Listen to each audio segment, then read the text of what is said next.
ഈ അടുത്ത് ഒരു ലേഡി എന്നെ വിളിച്ചിട്ട് ഭയങ്കര സങ്കടത്തോടു കൂടെ പറയാണ്, ഡോക്ടറെ, ഞാനും എൻ്റെ ഹസ്ബൻഡും അത്രയും സന്തോഷത്തോടു കൂടി ജീവിച്ചിരുന്നവരാണ്.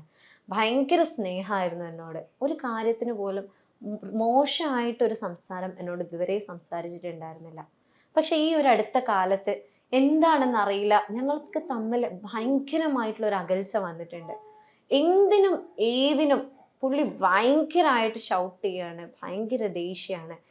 ഞാൻ ഒരിക്കലും പ്രതീക്ഷിക്കാത്തത് പോലെയുള്ള പെരുമാറ്റങ്ങളാണ് പുള്ളിയുടെ അടുത്ത് നിന്നുള്ളത്. എന്നോടൊരു സ്നേഹമില്ലാത്തത് പോലെയാണ്. ആള് രാവിലെ പോയി കഴിഞ്ഞാൽ രാത്രിയേ വരുന്നുള്ളൂ. ഞാനൊക്കെ ഉറങ്ങി കഴിഞ്ഞതിന് ശേഷമൊക്കെയാണ് വരുന്നത്. ഞങ്ങൾ തമ്മിൽ കാണാറ് പോലുമില്ല. പറയുമ്പോൾ പുള്ളി വിദേശത്തുള്ള ആളാണ്. ഒന്ന് നാട്ടിൽ വരുമ്പോഴല്ലേ ഞങ്ങൾ തമ്മിലൊന്ന് കാണുകയുള്ളൂ. എന്നിട്ട് പോലും പുള്ളി എന്താണ് എൻ്റെ അടുത്ത് ഇങ്ങനെ എന്നുള്ളത് എനിക്ക് ഭയങ്കര സങ്കടമാണ് ഡോക്ടറെ. ഞാൻ ഇനി എന്താ ചെയ്യേണ്ടത് എന്ന് ചോദിച്ചിട്ട് അത്രയും സങ്കടത്തോടു കൂടി ആണ് അവർ എന്നെ വിളിച്ചത്. അപ്പം ഈ ഒരു കേസ് ഞാൻ എടുത്തപ്പം അവരുടെ ഹസ്ബൻഡിനായിട്ട് ഡീറ്റെയിൽ ആയിട്ട് സംസാരിച്ചപ്പോൾ അവർ പറഞ്ഞ ഒരു കാരണം എന്താണെന്ന് വെച്ചാൽ, ഡോക്ടറെ, ഞങ്ങൾ തമ്മിൽ ഭയങ്കര സ്നേഹം തന്നെയാണ്. എനിക്ക് അവളെ ഭയങ്കര ജീവനാണ്. പക്ഷേ എൻ്റെ പ്രശ്നം എന്താണെന്ന് വെച്ചാൽ, എനിക്ക് ഉദ്ധാരണം തീരെയില്ല, അല്ലെങ്കിൽ ഭയങ്കര കുറവാണ് ഇപ്പം. ഇപ്പോൾ കഴിഞ്ഞ പ്രാവശ്യം ഗൾഫിൽ പോയി വന്നതിന് ശേഷം എനിക്ക് പേടിയാണ്. എനിക്ക് എൻ്റെ ഭാര്യനെ തൃപ്തിപ്പെടുത്താൻ സാധിക്കൂലേ, അല്ലെങ്കിൽ അവൾ അത്രയും ആഗ്രഹിച്ച് നിൽക്കുന്ന ഒരു സമയത്ത് അവൾക്ക് പറ്റില്ല, എനിക്ക് പറ്റില്ല എന്ന് തോന്നിക്കഴിഞ്ഞാൽ അവൾക്ക് ഉണ്ടാകുന്ന ഒരു നിരാശ എത്രത്തോളം ആയിരിക്കും എന്നുള്ളത് അതെനിക്ക് ഒരിക്കലും സഹിക്കാൻ പറ്റുന്നില്ല ഡോക്ടറെ. അത് എനിക്ക് ഭയങ്കരമായിട്ട് എൻ്റെ ഒരു മാനസികമായിട്ടുള്ള തളർച്ചയാണ് ഇപ്പം ശരിക്കും ഉള്ളത്. ഞാൻ ഒരു തളർന്ന അവസ്ഥയിലാണ് ഉള്ളത് എന്നുള്ളതാണ്. അതുകൊണ്ട് തന്നെ അവളെ മാക്സിമം ഫേസ് ചെയ്യാതിരിക്കാൻ, അല്ലെങ്കിൽ അവൾക്ക് മനസ്സിൽ പോലും ഇങ്ങനെ ഒരു ഫീലിംഗ് വരാതിരിക്കാൻ വേണ്ടിയിട്ടാണ് തൊട്ടേനും പിടിച്ചതിനും ഒക്കെ ഞാൻ അവളോട് ചൂടാവുന്നതും, അല്ലെങ്കിൽ ഞാൻ അവൾ ഉറങ്ങിക്കഴിഞ്ഞാൽ മാത്രം വീട്ടിൽ കയറി വരുന്നതെന്നൊക്കെ. അല്ലാതെ എനിക്ക് ഒരിക്കലും അവളോട് സ്നേഹമില്ലാത്തത് കൊണ്ടല്ല അല്ല കേട്ടോ എന്നുള്ളത് പ്രത്യേകമായിട്ട് അവർ പറഞ്ഞിട്ടുണ്ടായിരുന്നു. അപ്പോൾ എന്താ ചുരുക്കി പറയുകയാണെന്നുണ്ടെങ്കിൽ, എല്ലാ പുരുഷന്മാരും എപ്പോഴും ആഗ്രഹിക്കുന്ന ഒരു കാര്യം എന്ന് പറയുന്നത്, അല്ലെങ്കിൽ അവർ കല്യാണം കഴിക്കുന്നതിന് മുന്നേ, അല്ലെങ്കിൽ കല്യാണം കഴിച്ചാൽ ഞാൻ കെട്ടിക്കൊണ്ടുവരുന്ന സ്ത്രീയെ അല്ലെങ്കിൽ പെണ്ണിനെ മാക്സിമം എൻജോയ് ചെയ്യിപ്പിക്കണം, അല്ലെങ്കിൽ അവർക്ക് നല്ല ലൈംഗിക സംതൃപ്തി കൊടുത്താൽ മാത്രമാണ് എനിക്കും ആ ഒരു സംതൃപ്തി കിട്ടുകയുള്ളൂ എന്ന് ആഗ്രഹിക്കുന്ന ആളുകളാണ്.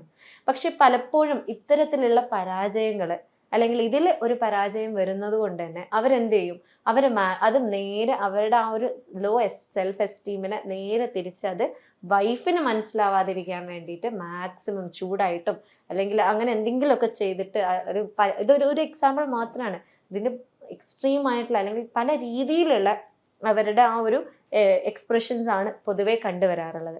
അപ്പൊ എന്തുകൊണ്ടാണ് ഈ ധാരണക്കുറവ് ഉള്ളത്, അല്ലെങ്കിൽ ഉണ്ടാകുന്നത്, എന്തൊക്കെയാണ് ഇതിനെ പരിഹരിക്കാൻ പറ്റുന്നത്, ഇതിന് കഴിക്കാൻ പറ്റുന്ന ഭക്ഷണങ്ങൾ എന്തൊക്കെയാണ്, എന്തൊക്കെ ഭക്ഷണങ്ങൾ കഴിച്ചാലാണ് ഉദ്ധാരണക്കുറവ് ഉണ്ടാകുന്നത്, അല്ലെങ്കിൽ എന്തൊക്കെ ടിപ്സ് ആണ് ഇതിൽ യൂസ് ചെയ്യേണ്ടത് എന്നുള്ളതാണ് ഈ വീഡിയോയിൽ പറയാൻ ഞാൻ ആഗ്രഹിക്കുന്നത്.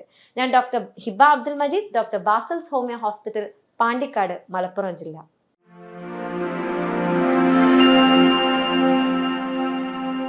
അപ്പോൾ എന്തൊക്കെ കാരണം കൊണ്ടാണ് ഉദ്ധാരണക്കുറവ് ഉണ്ടാകുന്നത് എന്ന് നോക്കുകയാണെന്നുണ്ടെങ്കിൽ, അതിൽ പ്രധാന വില്ലൻ എന്ന് പറയുന്നത് തന്നെ എന്തെങ്കിലും മാനസികമായിട്ടുള്ള പ്രശ്നങ്ങളാണ്.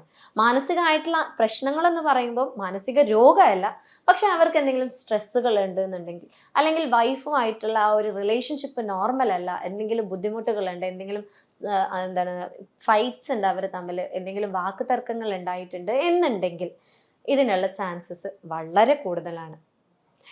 പിന്നെ ഒന്നെന്ന് പറയുന്നത്, അവർക്ക് വർക്ക് റിലേറ്റഡ് ആയിട്ടുള്ള, അതായത് വർക്ക് ഫ്രം ഹോം ഉള്ള ആൾക്കാരാണ്, അല്ലെങ്കിൽ വർക്കിലുള്ള സ്ട്രെസ്സും വീട്ടിലേക്ക് കൊണ്ടുവരുന്ന ഒരാളാണ് എന്നുണ്ടെങ്കിൽ ഈ പറഞ്ഞ പോലെയുള്ള പ്രശ്നങ്ങൾ സ്ഥിരമായിട്ട് കാണാറുണ്ട്. മറ്റൊരു വില്ലൻ എന്ന് പറയുന്നത് ഷുഗറാണ്, ഡയബറ്റിസ്. ഇങ്ങനെയുള്ള ആളുകൾക്ക് എന്താണെന്ന് വെച്ചാൽ, അവരുടെ ആ ഒരു അവയവത്തിലേക്ക്, ലൈംഗിക അവയവത്തിലേക്കുള്ള ബ്ലഡ് ഫ്ലോ കുറയുകയും ഈ ഉദ്ധാരണം കുറയുകയും ചെയ്യാനുള്ള ചാൻസസ് വളരെ കൂടുതലാണ്.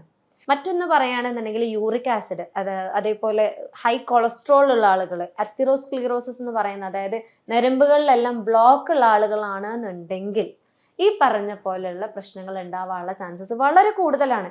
കാരണം എന്താണെന്ന് വെച്ചാൽ, ഈ ഒരു അവയവം വർക്ക് ചെയ്യുന്നത് തന്നെ അങ്ങോട്ടേക്കുള്ള കറക്റ്റ് ആയിട്ടുള്ള ബ്ലഡ് ഫ്ലോ ഉണ്ടെങ്കിൽ മാത്രമാണ് കറക്റ്റ് ആയിട്ടുള്ള ഉദ്ധാരണം ഉണ്ടാവുകയുള്ളൂ.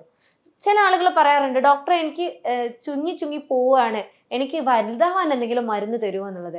അത് ശരിക്കും പറഞ്ഞാൽ അവർക്ക് കറക്റ്റ് ആയിട്ടുള്ള ഉദാഹരണം ഇല്ലാത്തത് കൊണ്ടാണ് അവർക്ക് അങ്ങനെ ഒരു ഫീലിംഗ് വരുന്നത് തന്നെ. മറ്റൊരു പ്രധാന കാരണം എന്ന് പറയുന്നത്, നിങ്ങൾ പുക വലിക്കുന്ന ഒരാളാണ്, അല്ലെങ്കിൽ അതേപോലെ നിങ്ങൾ മദ്യപാനിയാണ് എന്നുണ്ടെങ്കിൽ ഇത്തരത്തിലുള്ള പ്രശ്നങ്ങൾ വരാനുള്ള സാധ്യതകളും വളരെ കൂടുതലാണ്. അതേപോലെ നിങ്ങൾക്ക് ലോ ടെസ്റ്റോസ്ട്രോൺ ഉള്ള ഒരാളാണ്, കറക്റ്റായിട്ട് ഉറങ്ങുന്നില്ലാത്ത ഒരാളാണ്, അല്ലെങ്കിൽ നിങ്ങൾ വൈകി ഉറങ്ങുന്ന ഒരാളാണ് എന്നുണ്ടെങ്കിലും ഇത്തരത്തിലുള്ള പ്രശ്നങ്ങൾ ഉണ്ടാവും. വൈകി ഉറങ്ങുന്ന ഒരാളിൽ എന്താണ് സംഭവിക്കുന്നതെന്ന് വെച്ചാൽ, ഈ ടെസ്റ്റോസ്ട്രോൺ എന്ന് പറയുന്ന മെയിൽ ഹോർമോൺ കുറയാനുള്ള അല്ലെങ്കിൽ ഉൽപാദനത്തിൽ ഒരുപാട് പ്രശ്നങ്ങൾ ഉണ്ടാവാനുള്ള ചാൻസസ് കൂടുതലായതുകൊണ്ട് തന്നെ ആണ് ഈ ഉദ്ധാരണക്കുറവ് ഉണ്ടാകുന്നത്. അതേപോലെ നിങ്ങൾക്ക് എന്തെങ്കിലും സ്പൈനൽ ഇഞ്ചുറി നടന്നിട്ടുള്ള ഒരാളാണ്, നിങ്ങൾ എന്തെങ്കിലും ഒരു ആക്സിഡന്റിൽ പെട്ടിട്ട് നിങ്ങൾക്ക് ഒരു ഇഞ്ചുറി വന്ന ഒരാളാണെന്നുണ്ടെങ്കിലും അങ്ങോട്ടേക്കുള്ള നാഡീനരമ്പുകൾക്ക് എന്തെങ്കിലും ഇഷ്യൂസ് ഉണ്ട് എന്നുണ്ടെങ്കിൽ ഈ പറഞ്ഞ പോലെയുള്ള ഉദാഹരണക്കുറവ് ഉണ്ടാകാനുള്ള ചാൻസസും വളരെ കൂടുതലാണ്. അതേപോലെ നിങ്ങൾ അമിതവണ്ണമുള്ള ഒരാളാണെന്നുണ്ടെങ്കിലും ഈ ഉദാഹരണക്കുറവിനുള്ള ചാൻസസ് വളരെ കൂടുതലാണ്. ഇനി എന്തൊക്കെയാണ് ഉദാഹരണക്കുറവുള്ള ഒരാൾ കഴിക്കാൻ പാടില്ലാത്ത ഭക്ഷണങ്ങൾ, അല്ലെങ്കിൽ എന്തൊക്കെ ഭക്ഷണങ്ങളാണ് നിങ്ങൾക്ക് ഉദാഹരണക്കുറവ് ഉണ്ടാക്കുന്നത് എന്നുള്ളത് നമുക്ക് നോക്കാം. അതിൽ ആദ്യം പറയാനുള്ളത് നമ്മളുടെ ഫാസ്റ്റ് ഫുഡ്സ് തന്നെയാണ്. പ്രത്യേകിച്ച് ഓയിലി ആയിട്ടുള്ള, ഗ്രീസി ആയിട്ടുള്ള, അമിതമായിട്ടുള്ള എണ്ണയിൽ പൊരിച്ച ഭക്ഷണങ്ങളാണ് നിങ്ങൾ സ്ഥിരമായിട്ട് കഴിക്കുന്നതെന്നുണ്ടെങ്കിൽ ഈ പറഞ്ഞ പോലെ നിങ്ങൾക്ക് ഹൈ കൊളസ്ട്രോൾ ഉണ്ടാവാനുള്ള സാധ്യതകൾ കൂടുതലാണ്. ട്രൈഗ്ലിസറൈഡ്സ് ആയിട്ടുള്ള ഫാറ്റ്സ് ഒക്കെ നിങ്ങളുടെ ബോഡിയിൽ അവിടെ ഇവിടെയൊക്കെ തങ്ങി നിങ്ങളുടെ ബ്ലഡ് ഫ്ലോ കുറയ്ക്കാനുള്ള ചാൻസസ് വളരെ കൂടുതലാണ്. അതേപോലെ നിങ്ങൾ ഹൈ ഷുഗറി ആയിട്ടുള്ള ഒരു കണ്ടന്റ് ആണ് കഴിക്കുന്നതെന്നുണ്ടെങ്കിൽ ഈ ഷുഗർ നമ്മളുടെ ശരീരത്തിൽ ആവശ്യത്തിലേറെ ആയാൽ അത് ഫാറ്റ് ആയിട്ട് സ്റ്റോർ ചെയ്യുകയും സ്വാഭാവികമായിട്ടും നമ്മളുടെ നരമ്പുകളിലൂടെ അത് അവിടെ ഇവിടെയൊക്കെ കെട്ടിക്കിടക്കാനും ഈ രക്തയോട്ടം കുറയ്ക്കാനും ഒക്കെ അത് ചാൻസസ് വളരെ കൂടുതലാണ്. അതേപോലെ നിങ്ങൾ സ്ഥിരമായിട്ട് ഉപ്പ് കൂടുതലുള്ള ഭക്ഷണമാണ് കഴിക്കുന്നത്, അല്ലെങ്കിൽ നമ്മൾ സ്ഥിരമായിട്ട് കഴിക്കുന്ന നമ്മളെ കടയിൽ നിന്നൊക്കെ വാങ്ങുന്ന ലേസ് അല്ലെങ്കിൽ അങ്ങനത്തെ എന്താ പറയുക പാക്കറ്റഡ് ആയിട്ടുള്ള ചിപ്സ് അങ്ങനത്തെ സാധനങ്ങളൊക്കെ കഴിക്കുന്ന ഒരാളാണെന്നുണ്ടെങ്കിൽ സ്വാഭാവികമായിട്ടും നിങ്ങളുടെ BP കൂടാനും ഈ പറഞ്ഞ പോലെയുള്ള പ്രശ്നങ്ങൾ വരാനുള്ള ചാൻസസും വളരെ കൂടുതലാണ്. ഇനി ഇത്തരത്തിൽ പ്രശ്നമുള്ള ഒരാള് എന്തൊക്കെയാണ് അപ്പൊ കഴിക്കേണ്ടത് എന്ന ചോദ്യം വരും. അതിൽ മെയിനായിട്ട് നിങ്ങൾ ശ്രദ്ധിക്കേണ്ട ഒന്ന് എന്ന് പറയുന്നത് വിറ്റാമിൻ B3 റിച്ച് ആയിട്ടുള്ള ഭക്ഷണങ്ങൾ കഴിക്കുക എന്നുള്ളതാണ്. അതേപോലെ വിറ്റാമിൻ D നിങ്ങൾക്ക് ഉണ്ട് എന്നുള്ളത് ഉറപ്പുവരുത്തുക. ഇപ്പം പഠനങ്ങളൊക്കെ പറയുന്നത് എന്താണെന്ന് വെച്ചാൽ വിറ്റാമിൻ D കൂടുതലായിട്ട്, അതായത് വിറ്റാമിൻ D ഡെഫിഷ്യൻസി ഉള്ള ഒരാളാണ് നിങ്ങളെന്നുണ്ടെങ്കിൽ നിങ്ങൾക്ക് ഇറക്ടൈൽ ഡിസ്ഫങ്ഷൻ്റെ ഒരു മെയിൻ കാരണം എന്ന് പറയുന്നത് തന്നെ ഒരുപക്ഷെ വിറ്റാമിൻ ഡിൻ്റെ കുറവായിരിക്കാം എന്നുള്ളതാണ്. അതേപോലെ വിറ്റാമിൻ B6 ഇതൊക്കെ എന്ന് പറഞ്ഞാൽ പഠനങ്ങൾ പറയുന്നുണ്ട്, ഇതൊക്കെ ഡയറക്റ്റ്ലി നമ്മളുടെ ഈ ഒരു സെക്സ് ഡ്രൈവിനെ കുറയ്ക്കാൻ, അതേപോലെ നമ്മൾക്ക് അങ്ങോട്ടേക്കുള്ള ബ്ലഡ് ഫ്ലോ കുറയ്ക്കാനൊക്കെ ഒരു കാരണമാണ് എന്നുള്ളത്.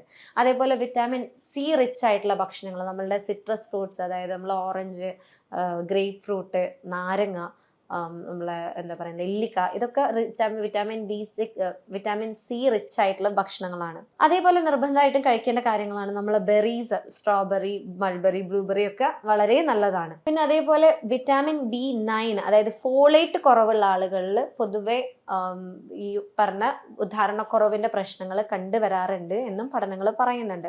അപ്പൊ ഇതിലൊക്കെ എന്ന് പറഞ്ഞാൽ നമ്മൾ ബീഫിന്റെ കരള്, അതേപോലെ ചിക്കൻ്റെ ബ്രസ്റ്റ്, അതേപോലെ അവക്കാഡോ, അതേപോലെ പറയുകയാണെന്നുണ്ടെങ്കിൽ നമ്മളുടെ പീസ്, ബീൻസ്, ഇതൊക്കെ ഈ വിറ്റാമിൻസ് ഇതിലൊക്കെ നിറഞ്ഞു നിൽക്കുന്നതാണ്. അതേപോലെ നിങ്ങൾ എപ്പോഴും ശ്രദ്ധിക്കേണ്ട ഒരു കാര്യം എന്ന് പറയുന്നത് നല്ല ഗ്രീൻ ആയിട്ടുള്ള, നല്ല പച്ചപ്പുള്ള ഇലക്കറികൾ നിങ്ങൾ കഴിക്കുക എന്നുള്ളതാണ്. നമ്മുടെ ശരീരത്തിൽ സിങ്ക് എന്ന് പറയുന്ന കണ്ടന്റിന്റെ കുറവുണ്ട് എന്നുണ്ടെങ്കിൽ ഈ പറഞ്ഞ ടെസ്റ്റോസ്ട്രോണിന്റെ കുറവ് അവിടെ ഭയങ്കരമായിട്ട് ഉണ്ടാകാനുള്ള സാധ്യതകൾ കൂടുതലാണ്. സിങ്ക് എന്ന് പറഞ്ഞാൽ വളരെ ചെറിയ എമൗണ്ടിൽ മതി, പക്ഷെ ആ ഒരു ചെറിയ എമൗണ്ട് നമ്മുടെ ശരീരത്തിൽ എത്തുന്നില്ല എന്നാണെങ്കിൽ ടെസ്റ്റോസ്ട്രോണിന്റെ കുറവ് വരാനും നമ്മൾക്ക് ഉദാഹരണക്കുറവ് ഉണ്ടാകാനുള്ള സാധ്യതകളും വളരെ കൂടുതലാണ്. അതുപോലെ അത്തിപ്പഴം വളരെ നല്ലതാണ്. അത് ദിവസം നിങ്ങൾ കഴിക്കുകയാണെന്നുണ്ടെങ്കിൽ അതിലുള്ള ആന്റി ഓക്സിഡൻസ് നമ്മൾക്ക് ഒരു എനർജി ബൂസ്റ്ററാണ്, നമ്മൾക്കൊരു സ്റ്റാമിന ബൂസ്റ്ററാണ്. അപ്പോൾ സ്വാഭാവികമായിട്ടും അവിടെയുള്ള ബ്ലഡ് ഫ്ലോയും കൂട്ടാൻ അത് ഭയങ്കരമായിട്ട് ഹെൽപ്പ് ചെയ്യുന്ന ഒരു ഫ്രൂട്ടാണ്. അപ്പോൾ നിങ്ങൾക്ക് ഈ ഉദാഹരണക്കുറവിൻ്റെ ഇഷ്യൂസ് ഒക്കെ കുറയ്ക്കാൻ ഒരു പരിധിവരെ അത്തിപ്പഴം വളരെയേറെ ഹെൽപ്പ് ചെയ്യും. അതേപോലെ തന്നെയാണ് പൊമിഗ്രാനറ്റ്, അല്ലെങ്കിൽ നമ്മുടെ മാതള നാരങ്ങ എന്ന് പറയും ചിലർ ഉറുമാമ്പഴം എന്നൊക്കെ പറയും. ഇതിലുള്ള ആന്റി ഓക്സിഡൻസ് എന്താ ചെയ്യുന്നതെന്ന് വെച്ചാൽ ഈ ഫ്രീ റാഡിക്കൽസിനെ കുറച്ച് നൈട്രിക് ഓക്സൈഡ് അവിടെ കൂട്ടും. ഈ നൈട്രിക് ഓക്സൈഡ് എന്താ ചെയ്യുന്നതെന്ന് വെച്ചാൽ നമ്മുടെ ശരീരത്തിലുള്ള ബ്ലഡ് ഫ്ലോ കൂട്ടാൻ അത് ഭയങ്കരമായിട്ട് ഹെൽപ്പ് ചെയ്യുന്നതാണ്. അതുകൊണ്ട് തന്നെ ഉദ്ധാരണക്കുറവ് കുറയ്ക്കാൻ, അല്ലെങ്കിൽ ഉദ്ധാരണക്കുറവിൻ്റെ ഇഷ്യൂസ് ഉള്ള ആളുകളാണെന്നുണ്ടെങ്കിൽ അതൊരു പരിധി വരെ കുറയ്ക്കാൻ ഇത് ഭയങ്കരമായിട്ട് ഹെൽപ്പ് ചെയ്യും. വിറ്റാമിൻ B3 റിച്ച് ആയിട്ടുള്ളത് എന്ന് പറഞ്ഞു. അതിപ്പോൾ വിറ്റാമിൻ B3 കൊണ്ട് മറ്റു ഉപയോഗങ്ങൾ എന്താണെന്ന് വെച്ചാൽ നമ്മുടെ ശരീരത്തിലുള്ള നമ്മളെ ഹൃദയത്തിൻ്റെ പ്രവർത്തനങ്ങൾ നല്ല രീതിയിൽ ഉണ്ടാക്കാൻ, അതേപോലെ നമ്മളുടെ ശരീരത്തിലുള്ള ചീത്ത കൊളസ്ട്രോളിനെ, അതായത് LDLനെ, അതേപോലെ ട്രൈഗ്ലിസറൈഡ്സിനൊക്കെ അത് കുറയ്ക്കാൻ ഭയങ്കരമായിട്ട് ഹെൽപ്പ് ചെയ്യും. അതേപോലെ നല്ല കൊളസ്ട്രോളായ HDLനൊക്കെ കൂട്ടാനും. അപ്പം ഈ ഒരു ഇത് കഴിക്കുമ്പോൾ, വിറ്റാമിൻ B3 റിച്ച് ആയിട്ടുള്ള ഭക്ഷണങ്ങൾ കഴിക്കുമ്പോൾ എന്താ സംഭവിക്കുന്നത്, നമുക്ക് സ്വാഭാവികമായിട്ടും അവിടെയുള്ള ട്രൈഗ്ലിസറൈഡ്സും കൊളസ്ട്രോളൊക്കെ കുറയുമ്പോൾ നമ്മളെ ബ്ലഡ് ഫ്ലോ കൂടുകയും നമ്മൾക്ക് ഉദ്ധാരണക്കുറവ് കുറയുകയും ചെയ്യും. അതേപോലെ തന്നെയാണ് വിറ്റാമിൻ ഇ വളരെ നല്ലതാണ്. വിറ്റാമിൻ ഇ എന്താണെന്ന് വെച്ചാൽ നമ്മുടെ ശരീരത്തിലുള്ള ബ്ലഡ് ക്ലോട്ട്സ് കുറയ്ക്കാൻ ഇത് ഭയങ്കരമായിട്ട് ഹെൽപ്പ് ചെയ്യുന്നതാണ്.